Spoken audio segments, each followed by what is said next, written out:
আসসালামু আলাইকুম। Hi my lovely viewers, welcome back to Zerin's family kitchen.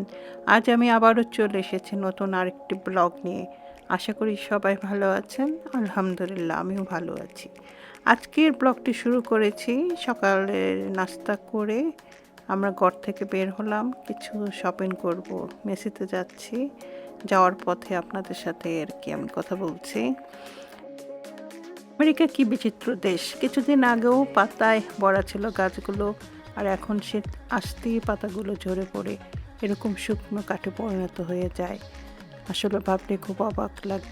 এই তো চলে এসেছি মেসিতে, এটা 34 স্ট্রিটে। এমনিতে আমার একটু স্পোর্টস শু দরকার ছিল, বাসায় একটু দেখতে আসছি। শোয়ের সেকশনে চলে আসলাম। এরকম এই শোটা একটু ঘুরতে ঘুরতে এই শোটা একটু ভালো লেগেছিল, একটা শো দেখলাম, কিন্তু সাইজ ছিল না। এই যে শোটা খারাপ না, ভালোই মাইকেল করে, কিন্তু সাইজ ছিল না, নিতে পারলাম না, তাই একটু দেখাচ্ছি। আবার বুট শুগুলো ভালো ছিল, পেন্সিল শুগুলো ভালো ছিল। এই শুগুলো তো আমার পরা সম্ভব না আমার পক্ষে, আমার পায়ে একটু প্রবলেম আছে। এই শুগুলো ভালো লেগেছিল, আমার মেয়ের জন্য নিতে পারতাম, বাট আমার মেয়ের সাথে ছিল না দেখে আমি নিলাম না, কারণ ওর টেস্ট আমার টেস্ট এক না, হয়তো পছন্দ নাও হতে পারে, এই জন্য আর নেওয়া হলো না। এই উইকেন্ডটা ছিল মানডেতে, আমাদের এখানকার হলিডে ছিল, মার্টিন লুথার কিং ডে উপলক্ষে আর কি ছুটি, গভর্নমেন্ট হলিডে ছিল। 8th ফ্লোরে চলে আসলাম। এখানে কিচেনের কিছু জিনিসপত্র পাওয়া যায়। এখানে দেখলাম 50 to 70% অফ ছিল। কিচেনের পট এবং প্যান রাখার জন্য এরকম দুটো অর্গানাইজার দরকার ছিল, তাই আমি কিনে নিলাম। বাসায় এসে জানতে পারলাম আমার ছোট ননদের ছেলে আসবে। আর ছোট ননদের ছেলে যেহেতু উইকেন্ড বন্ধ, হলিডে, সে উপলক্ষে মনে করলো যে এখানে বেড়াতে আসবে আর কি। অনেক দিন তো কেউ কারো বাসায় যায় না, আসাও হয় না, তাই আসবে। আমার মেয়েও ছুটি করছে, ওরা আবার সমবয়সী, একই বয়সের, তাই ভাবলো যে আসি, কাজিনদের সাথে একটু দেখা হবে আর কি। হঠাৎ করে চলেই আসলো না জানিয়ে। এখন কি করা, অল্প সময়ের মধ্যে কি করব, তাই একটু প্রিপারেশনে চিন্তা ভাবনা করে ওর জন্য একটু আয়োজন করছি আর কি। বাসায় এসে নামাজ পড়ে লেগে গেলাম আর কি রান্নাবাটিতে। এই যে চিকেন নিয়েছি, চিকেনগুলো এখানে 2.5 কেজির মতো চিকেন আছে, লেগেন থাই নিয়েছি। এটা দিয়ে আমি চিকেন রেজালা করব। এর মধ্যে আমি ভালো করে ধুয়ে চিকেনগুলো পানি ঝরিয়ে এর মধ্যে টক দই দিয়ে দিলাম 1.5 কাপের মতো, দিয়ে এটা মেখে রেখে দেবো, ম্যারিনেশন করে রাখবো আর কি। টক দই দিয়ে মেখে এখন আমি আবার লবণ দিয়ে দিচ্ছি, লবণ দিয়ে মেখে এটা রাখতে হবে। আমি রাখছি 20 মিনিটের মতো, আপনারা একটু বেশিও রাখতে পারেন, কারণ আমার হাতের সময় নেই, হঠাৎ করে করতে হবে তো তাই। এখন চুলায় আমি একটি প্যান বসিয়ে দিয়েছি, দিয়ে তেল দিয়ে দিব। তেল দিয়ে দিচ্ছি 1.5 কাপের মতো, কারণ চিকেন রাজারা করলে তেলটা একটু বেশিই লাগে, আমি বেশি দিয়েছি। আর এখন দিয়ে দিব 2টো তেজপাতা দিয়ে এখন আমি কিছু মশলা দিচ্ছি। মশলা এখানে এর মধ্যে আছে দারুচিনি 10টি, সবুজ এলাচ 5টি, বড় এলাচ 1টি, লবঙ্গ 7টি, ব্ল্যাক পেপার আস্ত 8টি, দিয়ে এটা তেলের মধ্যে ভালো করে ভেজে নিতে হবে। ভালো করে ভেজে নিয়ে আমি এখন এর মধ্যে দিয়ে দিব পেঁয়াজ কুচি 2 কাপের মতো। পেঁয়াজ কুচি দিয়ে এটা ভালো করে ভেজে নিতে হবে। ভালো করে ভেজে নিয়ে সুন্দর একটা কালার চলে আসলে তখন আমি এটার মধ্যে দিয়ে দিব 3টে শুকনো মরিচ। 3টা শুকনো মরিচ দিয়ে আবার একটু ভেজে নিব। এখন আমি একটি পেস্ট তৈরি করে নেব, এই জন্য এখানে বাদাম বাটা নিয়েছি। বাদামটা হলো আপনার, এখানে আমি 6টি দিয়েছি বাদাম, 6টি আলমন্ড, 6টি দিয়েছি পেস্তা বাদাম, দিয়ে একটা মিশ্রণ ব্লেন্ড করে নিয়েছি আর কি, একটা পেস্ট করে নিয়ে এটা নিয়েছি 2 টেবিল চামচ। তারপর 1 টেবিল চামচ দিয়ে দিলাম লাল মরিচের গুঁড়ো, 1 টেবিল চামচ দিয়ে দিলাম ধনিয়ার গুঁড়ো, আর 1 টেবিল চামচ জিরার গুঁড়ো দিয়ে 1 কাপ পানি দিয়ে মিশিয়ে নিয়েছি।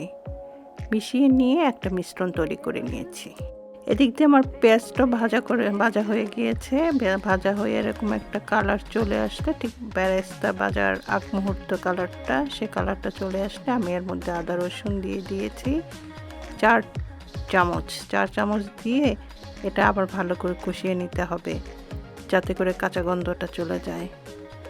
আদা রসুনটা কষানো হয়ে গেলে আমি এখন সেই মিশ্রণটা দিয়ে দিব, যেটা একটু আগে আমি তৈরি করে রেখেছি। সেই মিশ্রণটা দিয়ে এটা আবার ভালো করে কষিয়ে নিতে হবে, সব কিছুর সাথে ভালো করে মিশিয়ে নিতে হবে। সুন্দর করে কষিয়ে নিলে আপনার খেতেও ভালো লাগে, সুন্দর একটা টেস্ট আসে। মশলাটা যদি ভালো করে কষানো হয় খেতেও ভালো লাগে, টেস্টও ভালো হয়। আর দিয়ে দিলাম স্বাদ মতো লবণ। লবণটা আপনাদের ইচ্ছা মতো দিবেন, যে যেমন পছন্দ করে। দিয়ে এটা আবার ভালো করে আমি নেড়ে দিচ্ছি।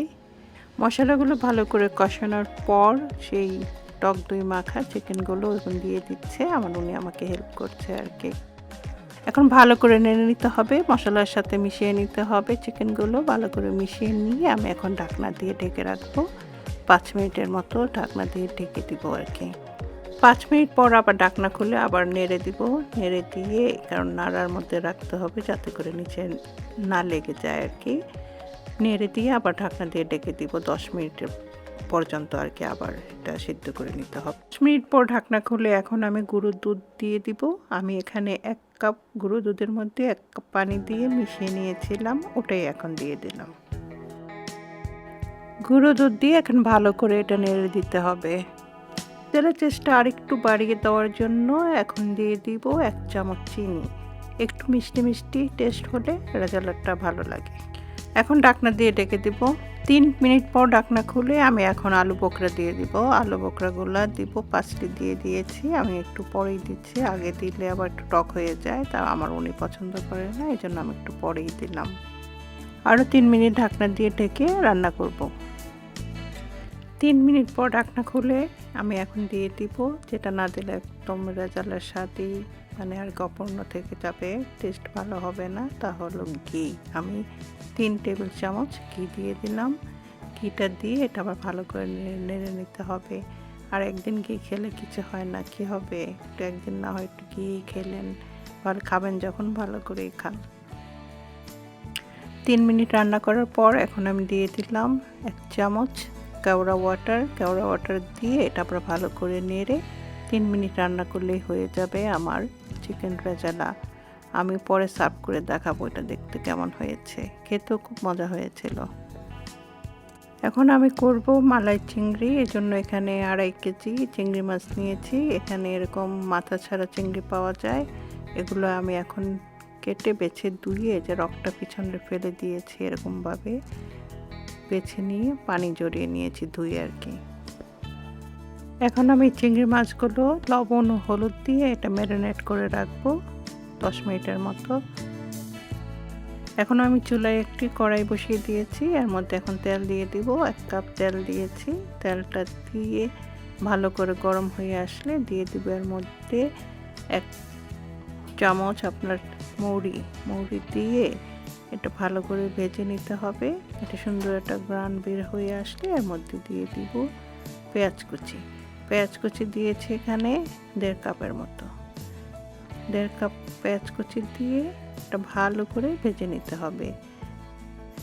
পেঁয়াজগুলো ভাজা হয়ে গেলে এরকম একটা কালার চলে আসলে আমি দিয়ে দিচ্ছি এখানে আদা রসুনের পেস্ট। আমি এখানে দিয়েছি 1.5 চামচ আদা রসুনের পেস্ট দিয়ে এটা ভালো করে কষিয়ে নিতে হবে যাতে করে কাঁচা গন্ধটা না থাকে।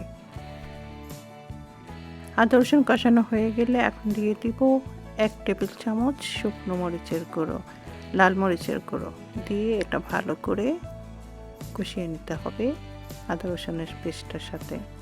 মশলাগুলো কষানো হয়ে গেলে এখন দিয়ে দিব 1 কাপ কোকোনাট মিল্ক। আমি এটা বাজারে কিনতে পাওয়া যায়, সেটাই আমি ইউজ করেছি। আপনারা এটা বাসায় তৈরি করে নিতে পারেন।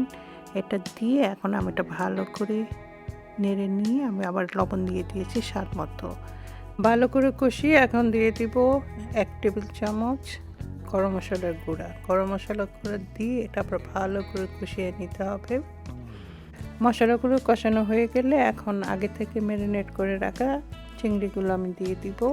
আমি এখানে চিংড়ি ভেজে নিইনি, কারণ আমি ম্যারিনেট করি এটা দিয়ে দিচ্ছি, কারণ চিংড়ি ভাজলে চিংড়িগুলো ছোটো হয়ে যায়, একটু রাবারের মতো লাগে, খেতে ভালো লাগে না। আমি এভাবেই রান্না করি। এখন এটা ভালো করে নেড়ে দিয়ে আমি ঢাকনা দিয়ে ঢেকে দিব। 5 মিনিটের মতো চিংড়ি মাছটা কষিয়ে নিয়েছি। এই যে দেখতে কত সুন্দর লাগছে, দেখতে বড় বড় লাগছে। আমার কষানো হয়ে গিয়েছে, ভালো করে কষিয়ে নিয়েছি। এখন আমি দিয়ে দিব এর মধ্যে 2 কাপ কোকোনাট মিল্ক। আগে দিয়েছিলাম 1 কাপ, এখন দিলাম 2 কাপ, 3 কাপের মতো কোকোনাট মিল্ক লেগেছে। কোকোনাট মিল্কটা দিয়ে এটা আবার ভালো করে নেড়ে ঢাকনা দিয়ে ঢেকে দিব। আবার 5 মিনিটের মতো রান্না করব। যে 5 মিনিটের পর রান্না আপনাদের মাঝে মাঝে একটু নেড়ে দিতে হবে। আপনাদের দেখাচ্ছি কেমন লাগছে দেখতে। 5 মিনিট পর আমি এখন একটু নেড়ে দিয়ে আমি 1 টেবিল চামচ ঘি দিয়ে দিব। ঘি দিয়ে দিয়েছি, দিয়ে এটা আবার ভালো করে নিয়ে আমি 3 মিনিটের মতো রান্না করব। 3 মিনিট পর আপনাদের দেখাচ্ছি এটার লুকটা কেমন হয়েছে। এই যে আমার মালাই চিংড়ি হয়ে গেছে, লুকটা এরকম। উপরে তেলটা বেশি আসলে এটা নামিয়ে ফেলতে হবে। এটা আমার উনির রেসিপি, ওনার রেসিপিতে করেছি, আপনারা করবেন, ভালো লাগবে। Shopping করছ না এগুলো আমার না। এই কার ও তাজরিয়ানে ওকে। হ্যাঁ যেমন আমাদের ছেলে আসছে, ও নিয়ে আসছে, মোহাম্মদ পাঠিয়ে দিয়েছে। এই যে